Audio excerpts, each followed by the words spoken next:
Every year or so since 2022, this picture of a cheese and onion sandwich from a pub in Bristol, England, somehow goes viral and causes some light discourse on social media about food between America and England.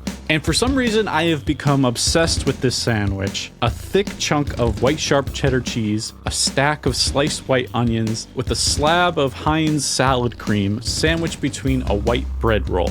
At first, I found this sandwich, or what folks across the pond would call a cob, comically unappetizing. But as it continues to show up in my feed over the past 4 years, I've sort of developed a Stockholm Syndrome relationship with this English delicacy. So I decided to assemble a panel of my British friends to help me satisfy my curiosity. First, we have Natalia Ford, food blogger based in Bedford, England. Dominic Preston, who writes the London-based food and restaurant newsletter called Braze, also news editor at The Verge, my coworker, and my longtime friend Gemma Freeman, who works at a pub in Wolverhampton that offers cheese and onion cob. Also, here's my good friend Matt, who is a brewer, former sandwich artist. He just makes me feel comfortable. Hello, everyone. Thank you for indulging me on this. How is everyone doing today? Pretty good, but I do have something to say. You called them a cob, and depending on where you are in England, we actually have different names for them. Okay, great. So we in Wolverhampton would call them a bap. A bap. Okay. I haven't heard. That's the first time I've heard that. Okay, before we get into all this, I first want to go around and everyone give me one word to describe how they feel about this sandwich. Dom, I'll start with you. I'm going to go with cautious. Okay. I can sort of see a world where I get into this, but I have some nervousness, you know? Okay, great. Natalia? I'm going to go with heartburn. I think that would repeat on my language. Yeah. Gemma? I love the heartburn, but I'll raise you a drunk food. Okay. And Matt? I think confused would be my one word. I guess my place of confusion comes from, like, how did these foods come together to be something that's so common? And the picture that I've seen that Andrew showed me is like they're prepared foods that are ready to grab. And so that makes sense that this is something that can be served cold, but like it's a lot of raw onion. Who do you think's the expert at this about this between the three of you? Dom, Natalia, Gemma. Maybe Gemma. She's enough. Yeah. Okay, so yeah, Gemma, can you just describe what this sandwich is and how common it is, you think? Okay, so it is it's really common where we're from, as in like West Midlands. You're going to a pub, and if they don't serve food in like have a restaurant pub, then you will have baps or cobs or whatever you may call it. Yeah. And you'll usually have two different types. You'll either have ham or ham and tomato with butter, or you'll have cheese and onion. Now, usually it comes with butter, not salad cream. I don't know who is going cray-cray with the salad cream, but we don't do that. At most, at a push, you may get mayonnaise, but it's usually just butter, cheese, and raw onion, either white or red, depending on which pub. Natalia, what is your experience with this sandwich? So I think for me, it's more like this feels like something my nan would serve me if I was going over hers for lunch. Mm-hmm. Just big slab, and a lot of butter, big slabs of cheese, too much onion. I've not really had it in a pub before. I don't think it's the raw onion. I would definitely avoid. Just serving in a pub as well. I think if I had people breathing onion breath in my face, I couldn't hack it. It kind of gets masked by the beer smell. Okay, that's fair. Dom, what's your experience with this sandwich? I've not had this exact configuration before, but I've kind of eaten my way around it. Like, I've had the pre-prepared pub sandwich. That is a staple. You know, some sort of roll, bap, cob, whatever, wrapped in cling film with a couple fillings, something simple. Had loads of them. I've had a lot of cheese sandwiches. My staple boring sandwich is just white bread, butter, and a lot of cheddar. That is what I eat if I just want to make a sandwich. And I've had cheese and onion sandwiches, but mostly the kind of pre-packaged supermarket variety you get in the UK, which is more like grated cheese mixed with onion in mayonnaise or something like that. What I've not had is this kind of comically fat slab of cheese with comically fat rings of onion and just no adornment beyond that. Yeah, so the salad cream seems like not as common usually with butter then. Yeah. That reassures me. That was the bit that stood out to me in the specific image Andrew had sent. Like, the salad cream is what jumps out as, like, I wouldn't put salad cream in that. I mean, I don't know if I'd do the giant slab of onion either, but I wouldn't.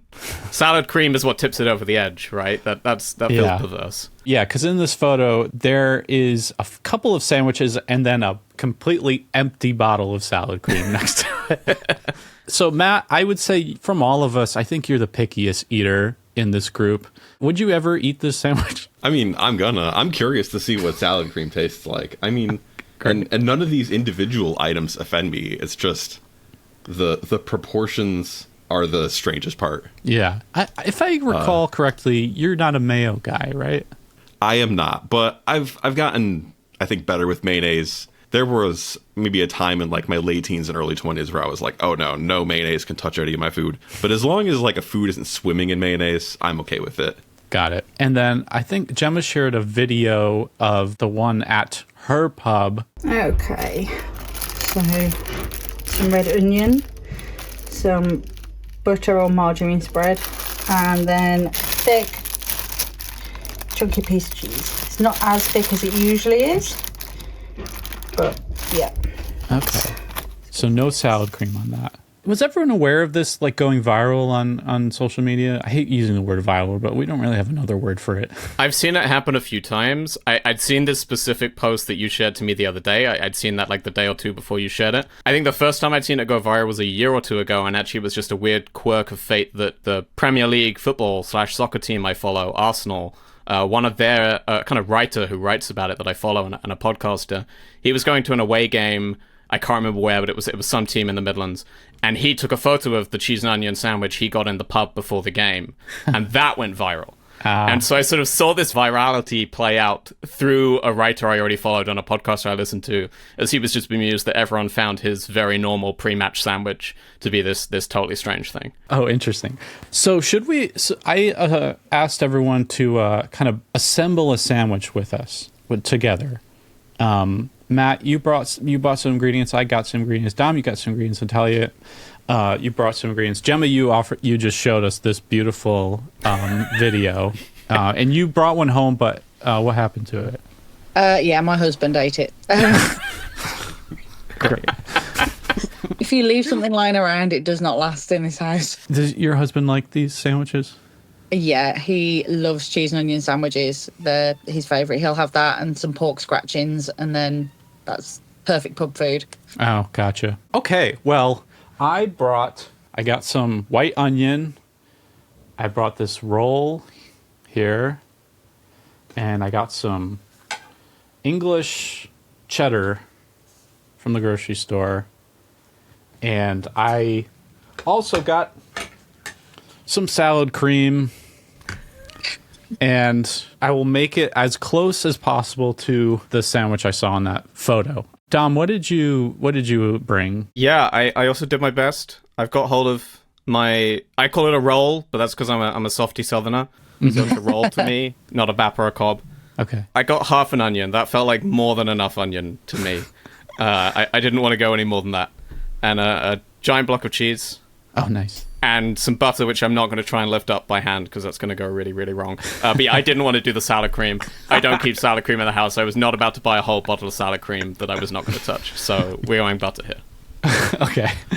Natalia, what did you prepare for us?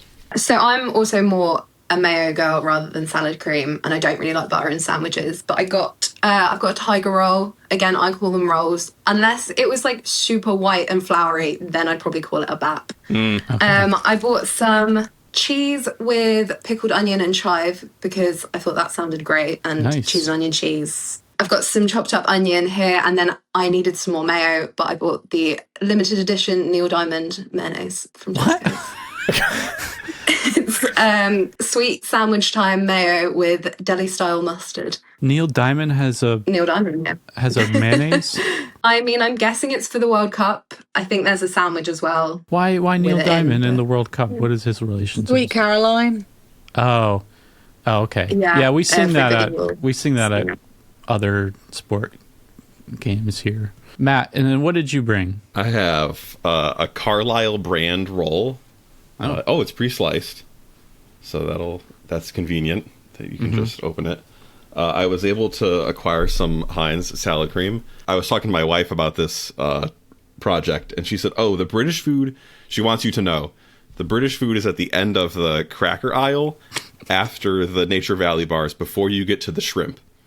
Wow, she knew exactly where it was.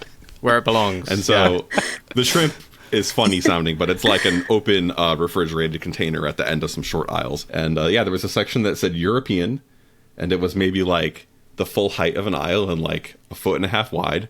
And there was Heinz salad cream sitting right there, and it has an American label pasted over the British nutritional label. Oh, great. Yeah. I have a white onion, and I bought a block of an Irish cheese, which isn't English, but it's more spiritually close than if I got a North American sourced cheese. Perfect. I appreciate everyone going to the grocery store for this. I went to a British grocery store, specifically in Manhattan. I was going to see if they had a like cheese that they had there, but they didn't. But that's where I got the salad cream.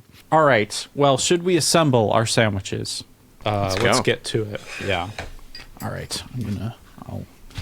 So this is very divisive between Americans and this particular part of England. Do you guys? I'm so sorry. The mayonnaise is like farting really loud. Oh, nice. Do you guys know of any like American food or American bar food that you guys find silly or interesting?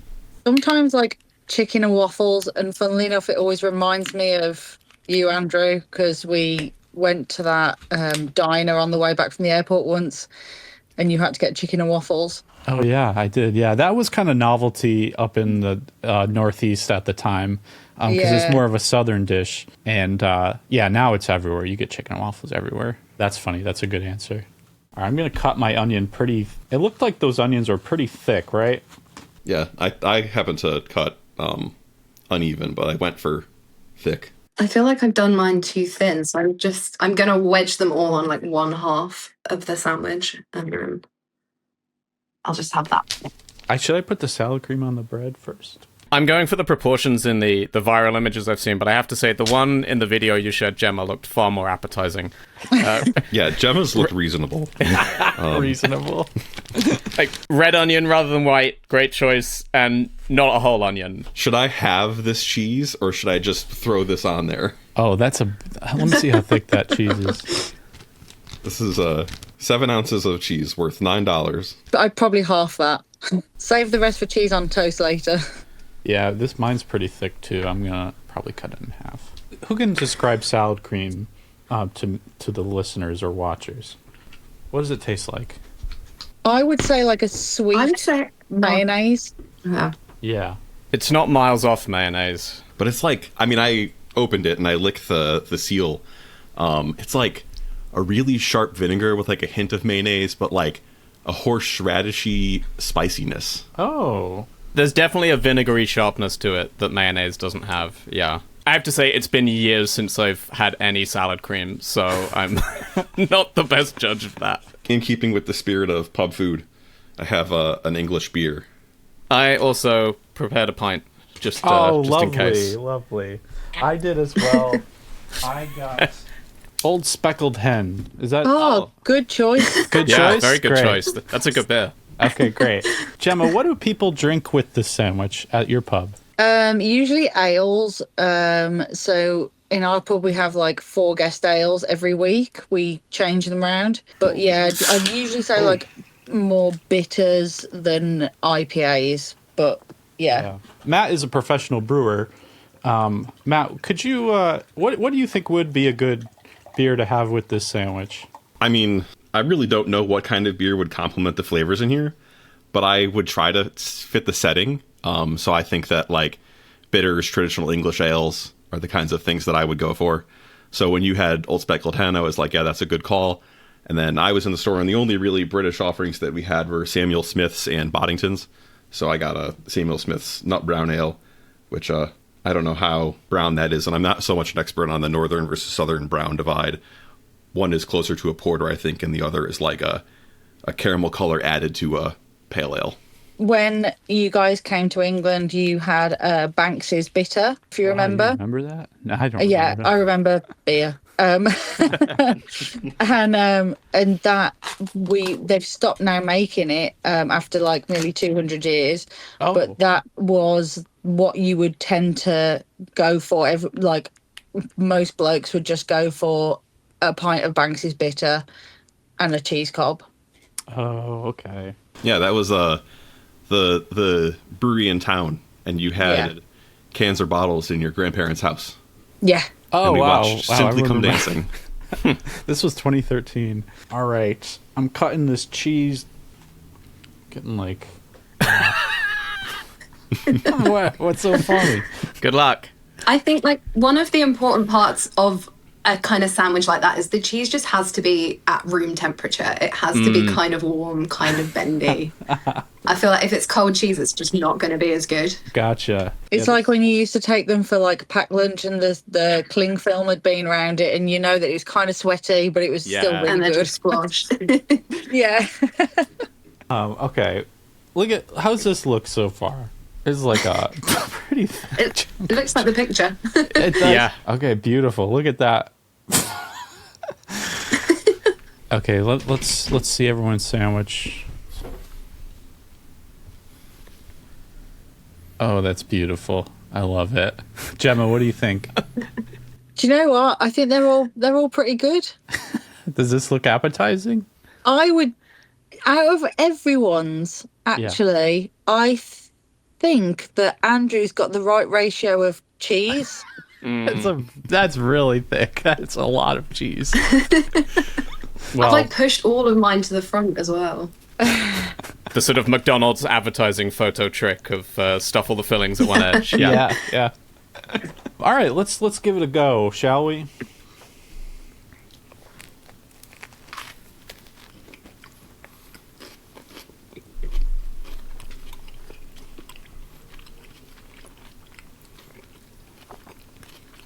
It's like ASMR with your chewing.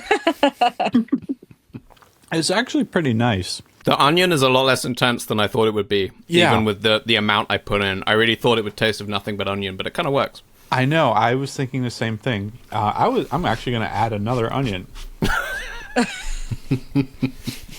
Matt, what do you think? Oh, I need to have a little swig here. The texture of the onion, like, adds a lot.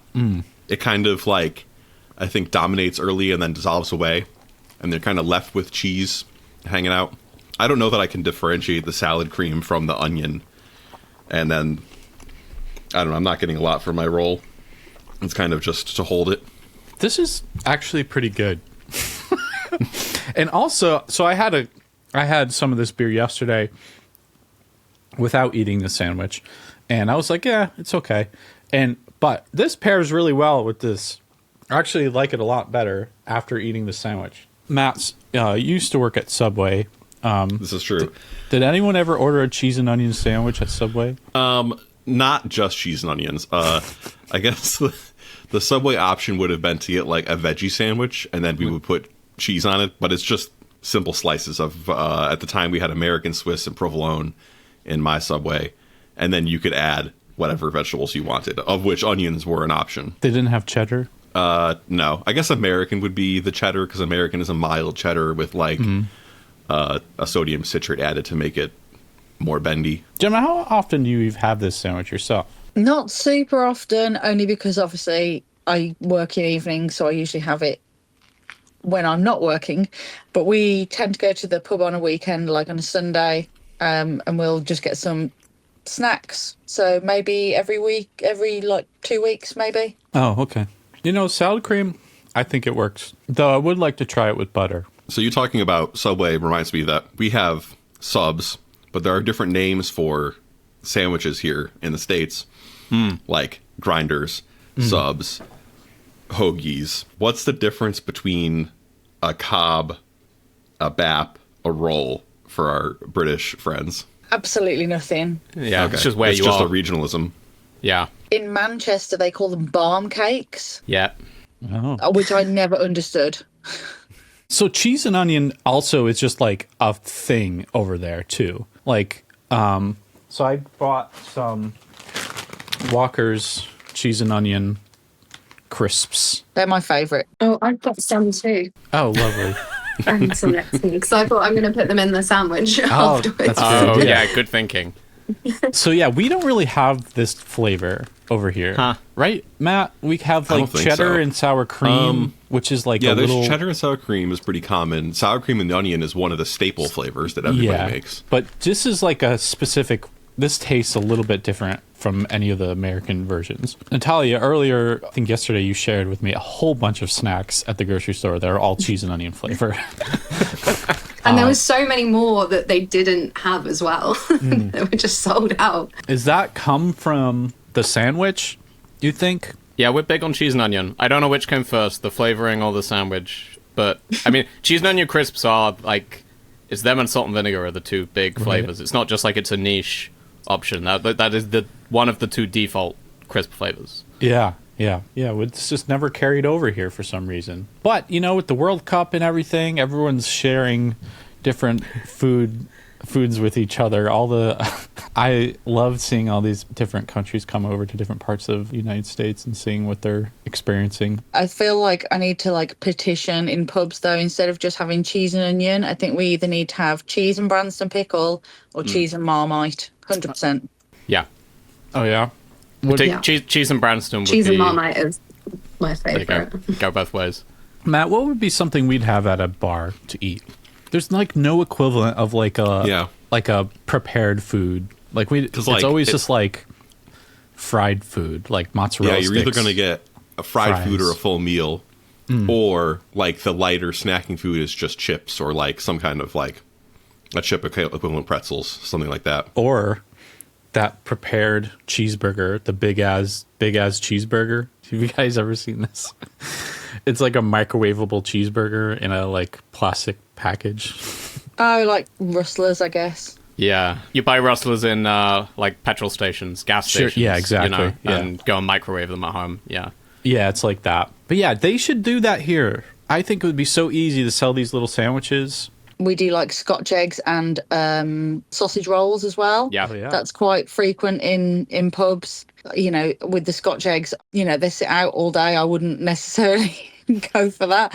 But especially like some of the flavours that we have, because we have like a Balti Scotch egg and a black garlic and chili Scotch egg as well. So you're talking about the smell of onion. It's nothing compared to other snacks. And of course, pickled eggs, less common now, but like My pickled eggs are a big favourite. thing. Oh, you like those, Gemma? I love pickled eggs. Oh, it sounds disgusting. I love them. Do you think there's maybe a food safety reason this hasn't like taken off in America? Like making food that's ready to eat because you're cooking or you're processing food shortly before consumption, you have different risks of pathogens and microbial growth. Whereas if we're wrapping something in a not, factory packaged aseptic manner, we might have different, requirements, and maybe the institutional inertia of having developed a culture before mechanical refrigeration in Europe, they are allowed this, continuation, whereas in America they're like, nope, it's going to grow something, you can't do it. So like this photo of like a bunch of these pre-wrapped cheese and onion sandwiches covered in salad cream probably just wouldn't fly over here. I don't know, but I wonder. I'm going to sound like a really old person, but it's something that my great-grandmother still says. She's like, well, we never had that during the war. You'll live. Your great-grandmother says this still? Yeah, she's 95. Oh my gosh, congrats to her. Well, okay, final thoughts. What do we think? Would you have this again? Next, are you going to seek it out when you go to a pub? For me, if I find myself in the United Kingdom, I will definitely live the experience of having one in the correct setting. Am I ever going to make the sandwich again? No.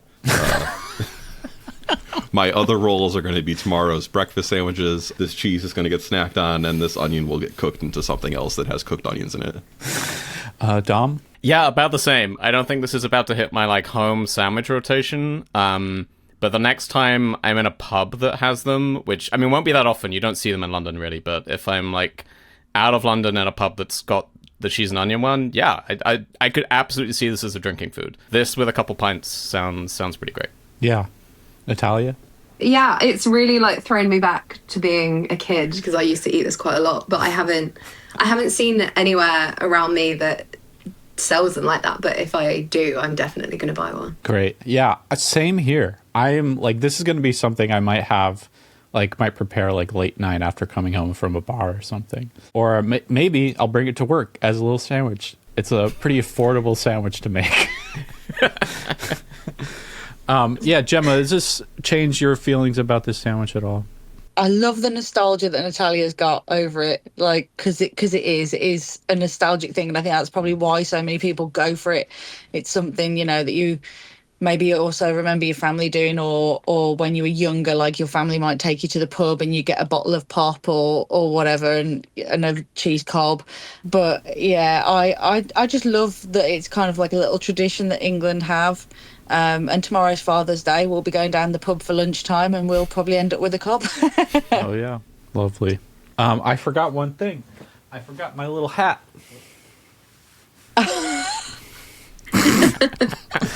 As I look authentically...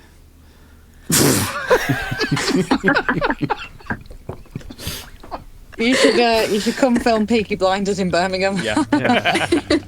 Cheerio. Well, thank you everyone for doing this. This was really fun. I love like making sandwiches on this on video. This is like my new favorite thing, Matt. So I think we're gonna keep doing this. So thank you all for watching and listening. And I guess we'll see you later.